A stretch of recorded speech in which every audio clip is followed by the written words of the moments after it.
السلام علیکم friends, welcome to کتاب نگری یوٹیوب چینل کتابوں کی نگری میں خوش آمدید۔ میں ہوں آپ کی ہوسٹ اقرا یاسین اور آج میں آپ کے لیے لے کر آئی ہوں زہرا فاروق حسن کے قلم سے تحریر کردہ آپ سب کے فیوریٹ ناول تیرے عشق کی مجھ کو عادت ہے کے ایپیسوڈ نمبر 40 کو لے کر۔ اس ایپیسوڈ کو سٹارٹ کرنے سے پہلے جلدی سے کر لیجئے چینل کو سبسکرائب، ویڈیو کو لائک اور کلک کر لیجئے بیل آئیکن کو۔ اب دیر کے بنا سٹارٹ کرتے ہیں آج کے ایپیسوڈ۔ اپنے دوپٹے اور بھاری لباس سے الجھتے ہوئے وہ آہستہ آہستہ سے ادھر بڑھ رہی تھی جہاں اسلان اپنا دل ہتھیلیوں پر لیے اس کا منتظر تھا۔ ٹیرس پر جانے والی سیڑھیوں پر قدم رکھتے ہوئے ایک پل کو آروشہ کے قدم لڑکھڑائے تھے۔ دل بری طرح سے دھڑکا تھا، ہتھیلیاں پسینے سے بھیگ گئیں، مگر پھر خود کو سنبھال کر وہ ماں جی کی ساری بات سوچ کر اپنے اندر ہمت اور اعتماد پیدا کرتے ہوئے سیڑھیاں چڑھ کر وہ ٹیرس پر آ گئی۔ Welcome my life.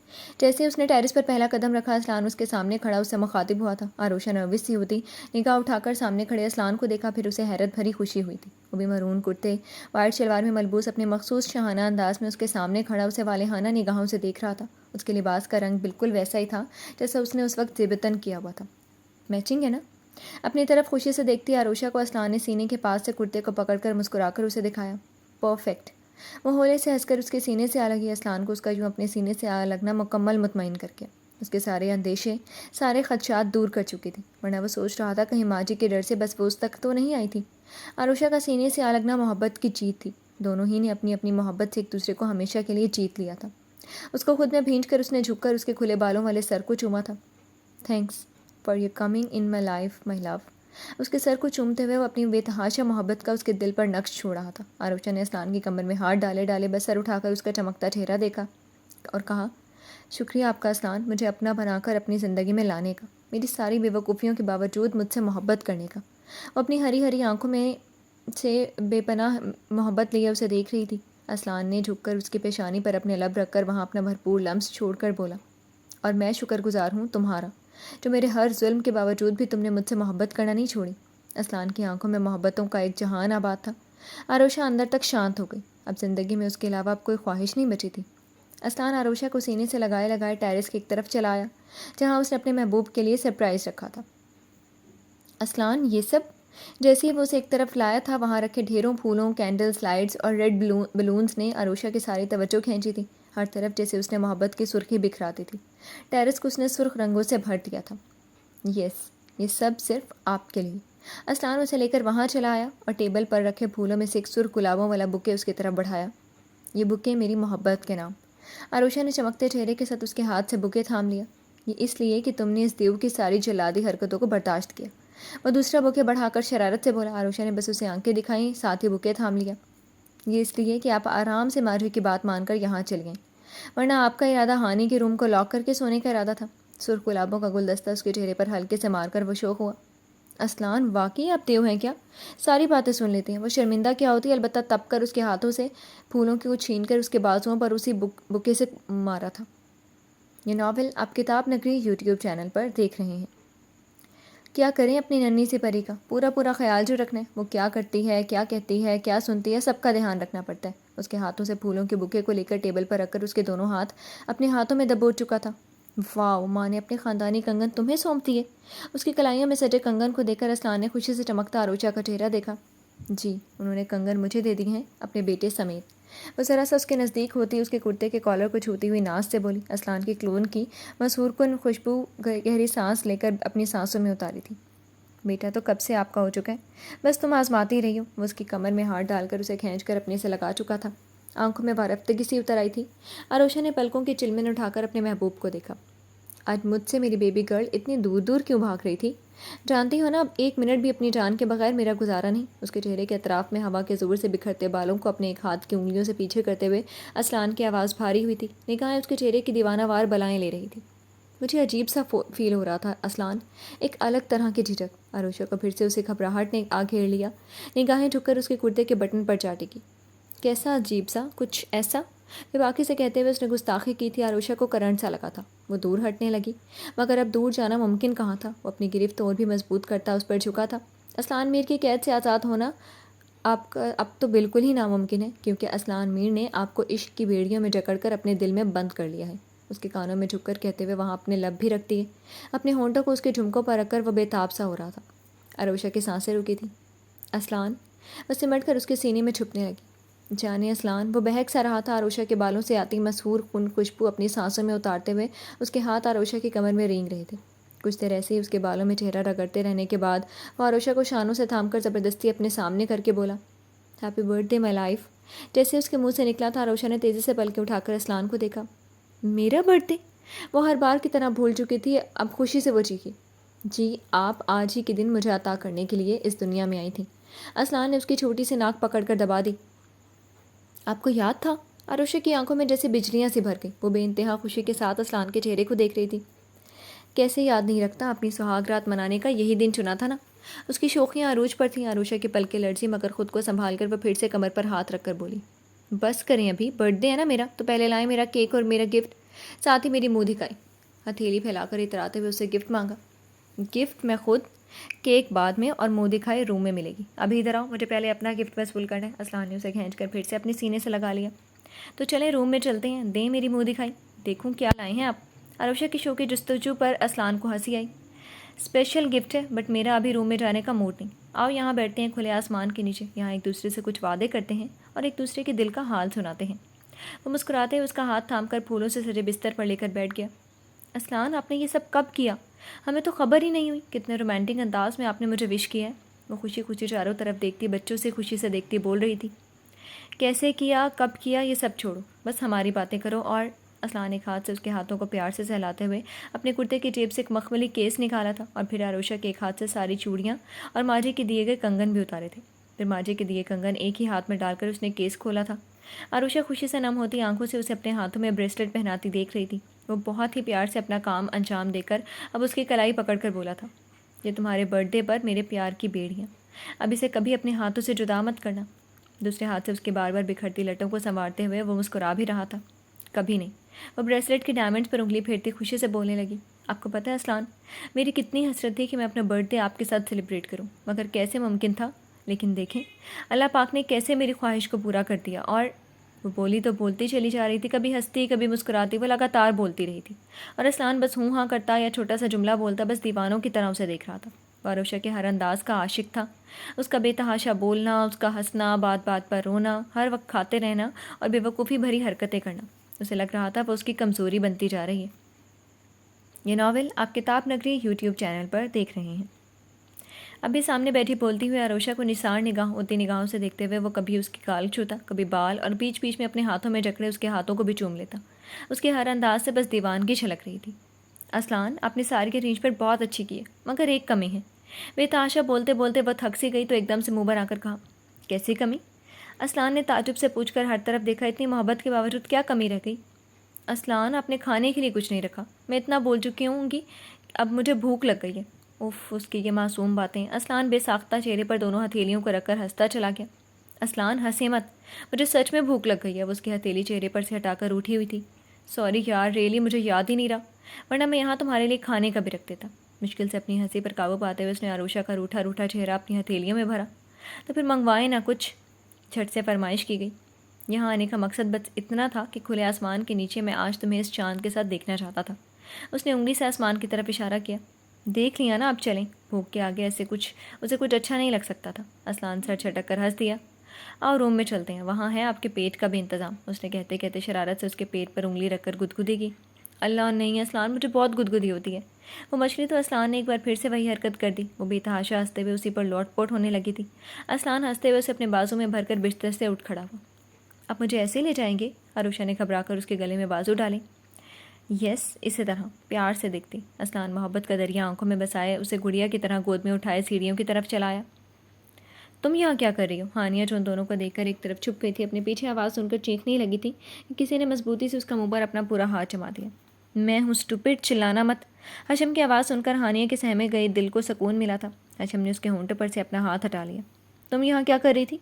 ہشم نے اپنی اندھیرے میں اس ٹارزن کی اولاد کو گھورا۔ میں کچھ نہیں، بس ایسے ہی گھوم رہی تھی۔ ہانیہ اسے سچائی کیا بتاتی بس انجان بنتے ہوئے لاپرواہی سے شانے اچکائے۔ شرم نہیں آتے اپنی بھائی بھابھی کی پرائیویسی میں جھانکتے ہوئے؟ وہ ہشم تھا ان دونوں کی رگ رگ سے واقف۔ ہانیہ پہلے تو کھسی آئی، پھر ساری شرمندگی پرے کر کے اس پر ہی الٹ پڑی۔ میں بے شرم ہوں تو تم کیا ہو؟ تمہیں شرم نہیں آئی بہن بہنوئی کی پرائیویسی کو چھپ کر دیکھتے؟ ہشم نے آنکھیں سکیڑ کر اس کی چپڑ چپڑ چلتی زبان کی تیزی دیکھی۔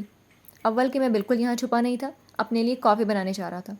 دوسرے میں تمہاری طرح آشو کو برتھ ڈے وش کرنے کے لیے اپنی بہنوئی کو ڈسٹرب کرنے کا سوچوں گا بھی نہیں۔ تیسری بات یہ کہ سیدھے سے اپنے روم میں جاؤ، صبح اسے وش کر لینا۔ ہاشم نے لگاتار بول کر ہانیہ کو شرمندہ اور خفا دونوں ایک ساتھ کیا تھا۔ ٹھیک ہے، زیادہ ایٹیٹیوڈ دکھانے کی ضرورت نہیں ہے۔ میں تو بس لالا کے روم میں جا کر یہ گفٹ رکھ کر بھاگ جانا چاہتی تھی۔ مجھے کیا معلوم تھا کہ لالا اسی وقت اپنی بیوی صاحبہ کو گود میں اٹھا کر سیڑھیاں اتر کر آ ہی جائیں گے۔ وہ اپنی صفائی دیتے ہوئے ایک سانس میں بول کر خاموش ہو گئی۔ ہاشم نے اس کے ہاتھ میں پکڑا گفٹ دیکھا۔ وہ دونوں ہمیشہ اسی دوڑ میں لگے رہتے تھے، کون سب سے پہلے عروشہ کو وش کرتے ہیں۔ آج بھی وہ بیوقوف لڑکی اسی چکر میں تھی۔ گھٹنوں کی چربی ہٹا کر اس میں موجود عقل شریف کا بھی استعمال کر لیا کرو۔ اب تمہاری بیسٹی اسلان میر کی ملکیت ہو چکی ہے، اور جہاں تک میں سمجھتا ہوں تمہارے لالا صاحب کی طرف سے یقین ہے کہ اب ہمیں وہ کبھی خود سے پہلے عروشہ کو وش کرنے دیں گے۔ وہ مسکراتا وہ اسے آنکھ مار کر آرام سے جینس کی جیب میں ہاتھ ڈال کر اپنے روم کی طرف مڑ گیا۔ لوفر، ہانیہ بڑبڑائی۔ ویسے کہہ تو صحیح رہا ہے، دوست تو اب پرائی ہو گئی ہے۔ گفٹ کو دیکھ کر منہ ٹیڑھا کر کے وہ بھی اپنے روم کی طرف بڑھ گئی۔ اپنے روم میں آتے ہی اسلان نے پیر کی مدد سے ڈور لاک کیا تھا۔ عروشہ اس کے سینے میں چہرہ چھپائے اس کے سینے سے لگی ہوئی تھی۔ اس کے پاؤں دھیرے سے فرش پر رکھتے ہوئے اسلان نے چہرہ چھپائے کھڑی عروشہ کو دیکھا۔ آنکھیں کھول کر ذرا سا اپنے اطراف میں دیکھ تو لیجیے۔ عروشہ نے آہستہ سے پلکوں کو اٹھایا، پھر وہ چاروں طرف منہ کھولے دیکھی جا رہی تھی۔ ہر طرف کینڈلز، بیلون اور پھول ہی پھول۔ اسلان نے پورا برائڈل روم بنا ڈالا تھا اور ٹیبل پر رکھا اس کا فیوریٹ کیک۔ ہماری زندگی کی نئی شروعات ہے، اور تمہارا برتھ ڈے بھی تو میٹھا تو بنتا ہے۔ تم اپنے طریقے سے منہ میٹھا کر لو، میں اپنے طریقے سے کر لوں گا۔ عروشہ کا ہاتھ تھام کر وہ اسے ٹیبل تک لے آئے۔ کیک دیکھتے ہی عروشہ کی بھوک اور چمک گئی۔ لے کاٹے اپنے نازک ہاتھوں سے۔ اس نے اس کی پشت پر کھڑے ہو کر اسے باہوں کے گھیرے میں لے کر چھری تھمائی۔ عروشہ نے اسی طرح کیک کاٹا تھا، پھر ایک پیس اسلان کے منہ میں ڈالا اور اس نے بڑا سا پیس کاٹ کر اپنے منہ میں ڈالا تھا۔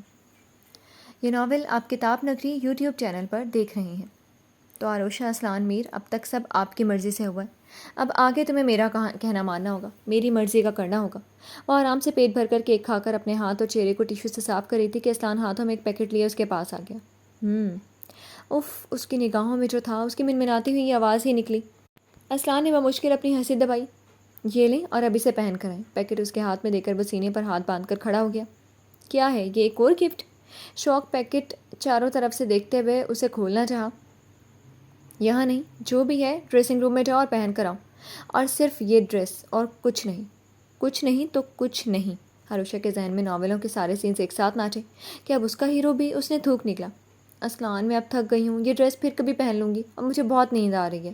جلدی سے پیکٹ دوبارہ اس کے ہاتھ میں دے کر وہ جانے کے لیے مڑی ہی تھی کہ اسلان نے اس کے بال اپنی مٹھی میں جکڑ لی، مگر نرمی سے۔ عروشہ نے آنکھیں میچ لی۔ کہا نا، اب صرف میری مرضی۔ تمہاری مہلت ختم ہو چکی ہے مائی لائف، اس لیے کوئی بہانہ نہیں۔ وہ اس کے کانوں پر جھکا سرگوشی کرتا عروشہ پر گھبراہٹ طاری کر رہا تھا۔ جائیں چینج کر کے آئیں مسز۔ وہ کوئی اور چارہ نہ پا کر دھیرے دھیرے چلتی ڈریسنگ روم میں آ کر بند ہو گئی۔ پھر پہلے ساری جیولری اتار کر تراز میں ڈالی، پھر گہری سانس لے کر پیکٹ کھولا تھا۔ یہ اتنا بے شرم ہیرو میرے سپرد کیا آپ نے؟ پیکٹ کھولتے ہی وہ منہ بنا کر آسمان کی طرف دیکھ کر دہائی دینے لگی۔ چل عروشہ، پہن لے، ورنہ اسلان میر سے کون بچ سکتا ہے؟ اپنے دل کو سمجھا بجھا کر اس نے بڑی دقت سے وہ نائٹی زیب تن کی تھی۔ یہ سیریل والی کیسے نائٹی پہن کر ہیرو کے پاس چلی جاتی ہیں؟ میرا دل تو کہہ رہا ہے یہیں سو جاؤں۔ اب پہن تو لیا، اب باہر کیسے نکلے؟ عروشہ کا چہرہ اب شرم سے رونے والا ہو گیا۔ وہ سوچ رہی تھی کیا کرے اب۔ تبھی اس کے دماغ میں ایک آئیڈیا آیا اور اس نے جلدی جلدی الماری کھول کر اپنی مطلوبہ چیز نکالی تھی۔ جیسے ہی وہ باہر نکلی، ڈریسنگ روم سے باہر آتی عروشہ کو دیکھا تھا، پھر اس کا دل کیا تھا اپنا سر پیٹ ڈالے۔ وہ منہ بناتا صوفے سے اٹھ کر کھڑا ہو گیا۔ وہ ڈریس کے اوپر ایک بڑی سی بیڈ شیٹ خود پر ڈال کر چلی آئی تھی۔ اسلان، میرے پاس مت آئیے گا، پہلے ساری لائٹس آف کریں۔ اپنے قریب آتے اسلان کو گھبرا کر انگلی دکھائی۔ پہلے یہ ٹینٹ ہٹاؤ جو تم پہن کر نکلی ہو۔ وہ اب مسکراتا اس کی طرف بڑھ رہا تھا۔ آپ اتنے بے شرم ہیرو بن گئے ہیں کہ اللہ توبہ، یہ کوئی ڈریس تھی جو آپ لے کر آئے ہیں؟ وہ چادر مٹھی میں جکڑے پیچھے کھسکتی اس سے خفا سے بھی ہو رہی تھی۔ تمہارے معاملے میں ہمیشہ سے بے شرم ہیرو تھا، اور ہوں۔ آنکھ مار کر اس نے پھرتی سے اس کی چادر پکڑ کر کھینچ لی تھی۔ عروشہ نے چینک سے ماری۔ اسلان نے اسے کھینچ کر اپنی باہوں میں بھر لیا۔ اس بلو ڈریس میں اس کا دودھیا بدن جیسے اپنی ساری آب و تاب سے چمک رہا تھا۔ اسلان کے صبر کا بند جیسے ٹوٹا تھا، ایک جھٹکے سے اسے بیڈ پر گرا کر اس پر چھاتا چلا گیا۔ کچھ ہی دیر میں روم میں بس تیز تیز سانسوں کی آواز تھی، مدہوشیاں تھیں، گستاخانہ حرکتیں تھیں۔ عروشہ اسلان کی چاہتوں کی بارش میں شدت سے بھیگتی جا رہی تھی۔ ہر طرف پھولوں کی خوشبو کے ساتھ محبت کی خوشبو بھی بکھر چکی تھی۔ اپنے گیلے بالوں کو سکھاتے ہوئے عروشہ یک تک اپنے آپ کو آئینے میں دیکھی جا رہی تھی۔ پوری رات اسلان کی محبتوں کی بارش میں بھیگ کر وہ ایسی حسین ہو رہی تھی جیسے کائنات کی ساری خوبصورتی اس کے وجود میں سمٹ آئی ہو۔ اپنا آپ اسے خود اتنا حسین لگ رہا تھا کہ اس کی نگاہ اپنے آپ سے ہٹ نہیں رہی تھی۔ چاہے جانے کا احساس کسی کے لیے بہت خاص ہونا کیسا روح بخش احساس ہوتا ہے۔ وہ کھوئی کھوئی سی بس اسلان کے بارے میں سوچے جا رہی تھی، اس کی باتیں، اس کی جسارتیں۔ عروشہ کے گال شرم سے سرخ ہونے لگے تھے۔ اس وقت وہ روم میں تنہا تھی۔ رات بھر اسلان کی بےتابیوں اور اس کی شدتوں نے اسے سونے نہیں دیا تھا، اس لیے وہ صبح اٹھ ہی نہیں پائی۔ اسلان بھی اسے ڈسٹرب کے بنا نہ جانے کب اٹھ کر روم سے چلا گیا۔ ملکہ عالیہ، اب ہمیں بھی اپنا دیدار کا شرف بخش دیں۔ وہ کوئی بیٹھی ہوئی تھی کہ ہانیہ دھاڑ سے دروازہ کھولتی شرارت سے بولتی اندر آ گئی۔ عروشہ اپنے خیالات سے باہر نکل کر گیلے بالوں کو پشت پر جھٹک کر کھڑی ہو گئی۔ واو، لالا نے پورے ہیروز والے انداز میں برتھ ڈے سیلیبریٹ کیا تھا۔ ہانیہ چاروں طرف کی سجاوٹ توصیفی نگاہوں سے دیکھتی اس تک آئی تھی۔ کہو بنو رانی، کیا حال ہے؟ ہانیہ نے جھوٹی سنجیدگی سے شرارت سے چمکتی آنکھوں سے عروشہ کی ٹھوڑی پکڑ کر پوچھنے لگی۔ مجھے پریشان کیا نا تو سوچ لینا تمہارا بھی دن آئے گا، بہت ہی ستاؤں گی۔ عروشہ نے جھوٹی خفگی سے اس کے ہاتھ جھٹک کر دھمکی دی۔ واو، لالا نے گفٹ تو زبردست دی ہے۔ اس کے ہاتھوں کو تھام کر ہانیہ نے توصیفی نگاہوں سے بریسلٹ دیکھا۔ پیارا ہے نا؟ عروشہ کی آنکھوں میں جیسے ہیرے بھر گئے تھے۔ بہت ہی پیارا۔ Happy birthday my sweetie. Haniya ہنستی اس کے گلے لگ گئی۔ تم کو یاد تھا اور میں سمجھی تم لوگ بھول گئے۔ ہاشم نے تو ہمیشہ کی طرح مجھے رات وش ہی نہیں کیا۔ عروشہ نے حیرت بھری خوشی سے اس سے الگ ہو کر پوچھا تھا۔ اس میں ہم دونوں کا کوئی قصور نہیں، میں نے تو پوری پلاننگ کی تھی تمہیں وش کرنے کی، بٹ لالا نے جو سارا… ہانیہ نے بولتے بولتے مانی خیزے سے آنکھیں نچائیں۔ آگے کچھ مت بولنا ورنہ… اس کی بات کا مطلب سمجھ کر انگلی اٹھا کر دھمکی دیتی بولی۔ چہرے پر شرم کی سرخی اور بڑھ گئی۔ ہائے آشو، اتنی پیاری تو کبھی نہ لگی۔ ہانیہ نے اس کے شرمیلے انداز پر اس کے چہرے کو اپنے ہاتھوں میں تھام کر پٹ پٹ کئی بوسے دے ڈالے۔ ہٹ بدتمیز۔ عروشہ نے اسے خفگی سے دیکھا تو دھکا دیا۔ وہ ہنستی کھلکھلاتی پھر سے آ لپٹی تھی۔ اندر آ سکتا ہوں؟ دونوں ایک دوسرے سے پڑتے محبت سے لپٹی خوشی سے جھوم رہی تھی کہ ہاشم کی آواز پر ہانیہ چھٹ سے اس سے الگ ہو گئی۔ آؤ نا ہاشو، پوچھنے کی کیا ضرورت ہے؟ عروشہ اپنے بھائی کو دیکھتی ہی محبت بھری مسکراہٹ سے بول کر تیزی سے اس کی طرف بڑھی۔ ہاشم نے مسکراتے ہوئے اسے اپنے ہاتھ بڑھا کر اس کے ہاتھ تھام لیے۔ ہیپی برتھ ڈے، میری گڑیا کو ہمیشہ اللہ تعالیٰ ایسے ہی خوش رکھے۔ عروشہ کے پیشانی چومتے ہوئے ہاشم کی آنکھیں خوشی کے احساس سے نم سی ہوئی تھیں۔ ہانیہ مسکراتی نظروں سے دونوں بھائی بہن کو ایک دوسرے سے پیار جتلاتے دیکھ رہی تھی۔ یہ ناول آپ کتاب نگری یوٹیوب چینل پر دیکھ رہے ہیں۔ عروشہ کی سالگرہ کی خوشی میں ماجی نے بھرپور انتظام کیا تھا۔ صدقے دیے، دیگیں پکوائیں اور گاؤں میں ہر گھر میں کھانا بھیجنے کا انتظام کیا گیا۔ ہانیہ، ہاشم، ندا، صدا کے ساتھ مل کر اس کی برتھ ڈے کے لیے پارٹی کا انتظام کر رہے تھے۔ بجائے ہال روم یا لان میں ارینج کرنے کے ان لوگوں نے ٹیرس پر سب ارینج کیا تھا۔ بقول ہاشم کے ٹیرس پر سے گاؤں کا ویو بڑا ہی شاندار دکھائی دیتا ہے۔ عروشہ نہ ہو گئی، ملکہ عالیہ ہو گئی جن کے لیے اتنا انتظام کیا جا رہا ہے۔ کہاں اس سے اتنی دشمنی تھی، کہاں اب بہو کے لیے سارے چونچلے کیے جا رہے ہیں۔ شازیہ خاندانی کنگن تک دے ڈالے اسے۔ صوفے پر بیٹھی چاچی نے منہ بنا کر بہت ہی غصے سے گھر میں مچی افراتفری کا مشاہدہ کر رہی تھی۔ صبح سے جٹھانی کی خوشی سے وہ جلی جا رہی تھی۔ یہ جلن تو تب اور بڑھ گئی جب عروشہ کے ہاتھ میں ان کے دیے گئے کنگن دیکھے جس پر ان کی نظر بہت پہلے سے تھی۔ گھر کے فرد سے لے کر ملازمین تک سب کام میں لگے ہوئے تھے اور وہ دونوں ہال روم میں بیٹھی بس جلن سے سب دیکھ اور سن رہی تھی۔ اسلان میر کی بیوی بن گئی ہے تو خاص بن گئی، ورنہ اس کی اوقات نہیں تھی اس سب کی۔ ایسا لاڈ، ایسا پیار، اور تائی کو دیکھو، کبھی ایسا پیار تو مجھے نہیں دیا۔ وہ کنگن بھی میرے حق تھے۔ دوسرے صوفے پر بیٹھی ہانیہ کا بس نہیں چل رہا تھا ساری تیاریوں میں عروشہ سمیت آگ لگا دے۔ نفرت اور حسد کی آگ میں وہ جلی جا رہی تھی۔ اوقات کم تو نہیں تھی اس لڑکی کی، مگر اسلان کی بیوی بننا تو یہ ڈیزرو نہیں کرتی تھی۔ لیکن دیکھو قسمت کا پھیر، کیسے حالات میں شادی ہوئی تھی۔ سوچا تھا ساری عمر شاہ نواز خان کی بیٹی اس گھر کی غلامی کرے گی، شوہر کی محبت کو ترس ترس کر اس کی نفرت سہے گی، مگر کیا معلوم تھا کہ وہ ایسی قسمت کی دھنی نکلے گی، سارا گھر اسے بہو کا مقام دے گیا، اور تو اور اسلان ایسا اس کے حسن کے سیر میں گرفتار ہو جائے گا۔ چاچی آہستہ آواز میں بولتی اپنے جلے دل کے پھپھولے پھوڑ رہی تھی۔ آپ تو یہاں تھیں، ایسا ممکن کیوں ہونے دیا؟ آنیہ نے اس بار اپنی ماں کو غصے سے دیکھا۔ اسے اپنی ماں پر بہت غصہ تھا جو ان کے جاتے ہی ایک اسلان کو سنبھال نہیں پائیں۔ جو کارنامہ تم کر کے گئی تھی نا، میرا جتنا بس چلا وہی کیا، بس ہر بار اسلان کو یاد دلاتی رہی تھی تاکہ وہ اپنی نفرت سے شاہ نواز خان کی بیٹی کو زندگی بھر نفرت سے جلاتا رہے، اسے ہر حق سے محروم رکھے۔ مگر مجھے کیا معلوم تھا وہ پہلے ہی دن سے مات کھا جائے گا۔ اس رات کے بعد تو وہ ایسا بدلا کہ مجھے کبھی نہیں لگا کہ وہ اس لڑکی سے نفرت کرتا ہے۔ وہ آنیہ کی بات پر بھڑکی تھی، مگر احتیاط کے طور پر آواز دھیمی ہی رکھتے ہوئے آگے بھی بول رہی تھی۔ کبھی کبھی تو سب ٹھیک ہی لگتا تھا، جب ہر بار اس عروشہ کا زخمی چہرہ دیکھتی تو دل میں ٹھنڈک پڑ جاتی تھی۔ اسلان نے اسے اتنا خوفزدہ کر کے رکھا تھا، دونوں کے بیچ کبھی ذرا برابر بھی محبت کا احساس نہیں ہوا تھا مجھے، مگر پھر جانے کیا ہوا کہ سب بدلنے لگا۔